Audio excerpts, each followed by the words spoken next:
Namaste students, welcome to RSV Group of Schools YouTube channel. I am Umesh Bharadwaj, your science teacher, and in this video I have brought for you image formation by convex mirror and its uses. This is the part 6 of our video series of light chapter of class 10th. Earlier we have discussed about the image formation by concave mirror. Now we will talk about image formation by spherical mirrors. But before that, we have to recall the rules that we have to use here.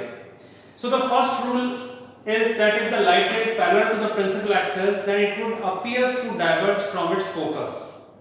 And if the light ray appears to pass through center, then it would retrace its path.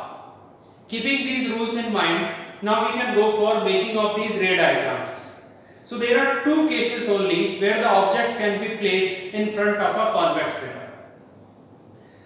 Either the object can be placed at infinity or it can be anywhere between infinity and pole.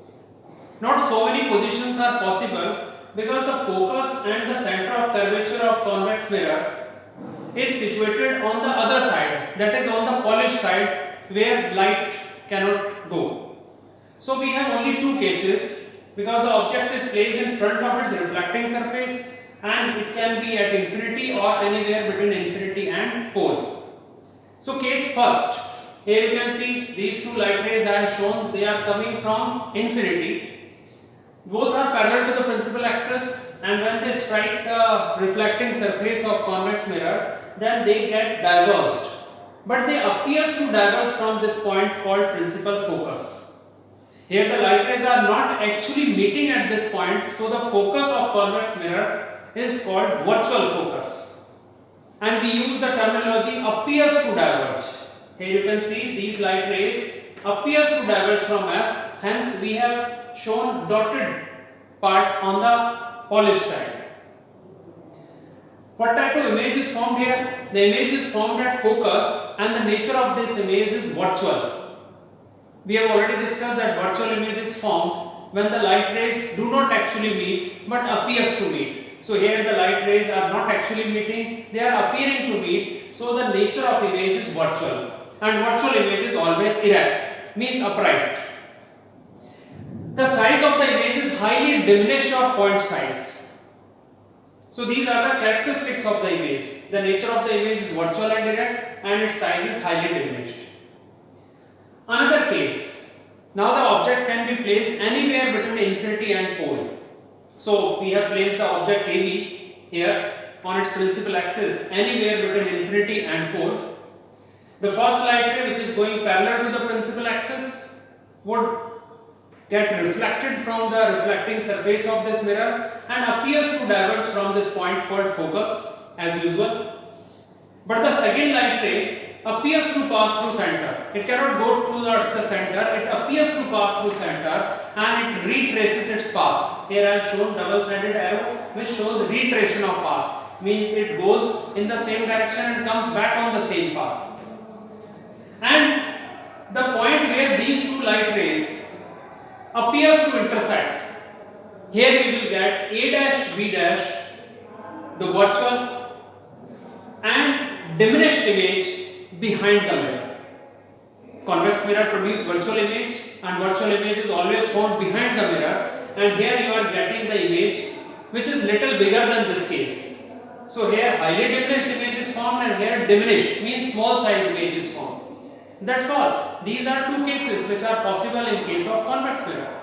So what can be concluded from these two cases? That convex mirror always produces virtual image wherever the object is placed. Convex mirror always produces virtual image wherever the object is placed, and there will be no change in the nature of image whether you shift the object from infinity to anywhere between pole. Means even on shifting the object closer to the mirror, there will be no change in the nature of image, it remains virtual always, only there comes a little difference in the size of image. If the object is too far away, the image is highly diminished, and if you bring the object closer to the mirror, then you get diminished or small size image. It cannot be of same size or enlarged as we had seen in case of concave mirror. So this is the important thing to be noticed. A mirror that always produces virtual image wherever the object is placed is called a convex mirror. And due to its nature of spreading out the light rays in different directions, we call it a diverging mirror. Convex mirror is a diverging mirror due to its divergence property. Now, where these mirrors are commonly used? So these mirrors are used as a rear view mirror in vehicles. Rear view means the mirror that helps the driver of the vehicle to see the traffic coming at the back. That is called rear view mirror. As we have rear camera in the mobile, the back camera is called rear camera. Similarly, the mirror that enables the driver to see the back is called rear view mirror. This mirror is preferred as rear view mirror because it produces virtual image which is diminished, and the most important point is this, that it has a wider coverage. The covering angle of this mirror is quite wide. This is the wider coverage of convex mirror, due to which it covers large area of the road and enables the driver to see its diminished image on the mirror. That's why it is used as a rear view mirror. It is also called driver's mirror. It is also used as shop security mirror because of the same reason, that it covers a wide area and produces its virtual and diminished image. So it is possible to see a large area in a small view. It is also used as a street lamp mirror. In a street lamp, its role is to diverge the light rays.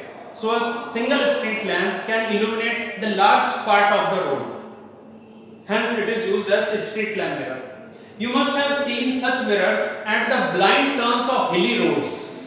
In the hilly roads, you know, it is difficult to find which traffic is coming from the other side. So these mirrors are fitted on the corners of such blind turns and enable the driver to see what is coming from the other side of the hill. So it helps in preventing accidents. So in this way, in this video, we have learned the image formation by convex mirror and its uses. Thank you.